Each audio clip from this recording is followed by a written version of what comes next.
আসসালামু আলাইকুম, সবাই কেমন আছেন? আমি আলহামদুলিল্লাহ ভালো আছি। আজ আমি এক ভিডিওতে করে দেখাবো ২ রকমের ভাজি রেসিপি। তো চলুন দেখে নেই। প্রথমে আমি পাট শাক নিয়েছি, খুব ভালো মতো বেছে ভালো মতো পরিষ্কার করে ধুয়ে নিয়েছি।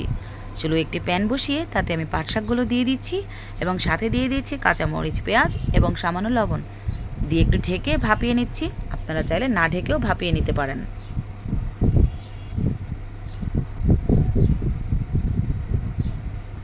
এরপর আমি খুন্তি দিয়ে একটু ছাড়িয়ে ছাড়িয়ে নিচ্ছি, এতে খুব ঝরঝরে হবে।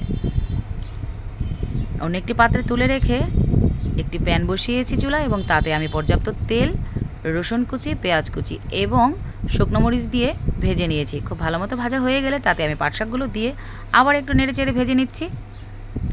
ব্যাস হয়ে গেল আমার দারুণ স্বাদের পাট শাক ভাজি। এবার আমি অন্য একটি চুলোয় অন্য একটি প্যান বসিয়েছি, তাতে আমি পর্যাপ্ত পরিমাণ তেল দিয়ে দিয়েছি। পর্যাপ্ত পরিমাণ তেল দিয়েছি কারণ এখন আমি করলা ভাজি করব।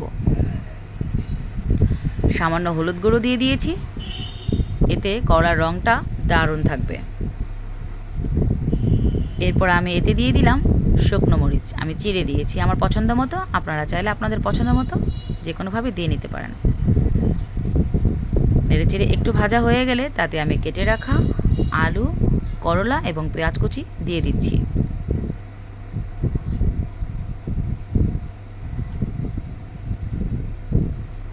এরপর এতে আমি দিয়ে দিচ্ছি লবণ। লবণ দেওয়ার পর খুব ভালো মতো নেড়ে চেড়ে সব কিছু একসাথে মিশিয়ে নিচ্ছি। ব্যাস, আর কিন্তু নাড়াচাড়ার কোনো দরকার নেই।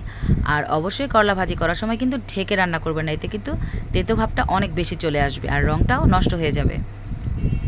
আমার ভাজিটা কিন্তু প্রায় হয়ে এসছে, দেখুন কালারটা কি দারুণ এসছে।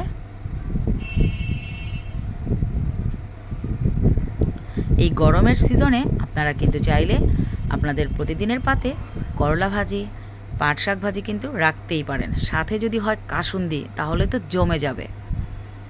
অবশ্যই আমার রেসিপিগুলো বাসায় ট্রাই করবেন এবং কেমন হয় তা জানাবেন। আমার জন্য অনেক বেশি দোয়া করবেন। আপনারা সবাই ভালো থাকবেন। আসসালামু আলাইকুম।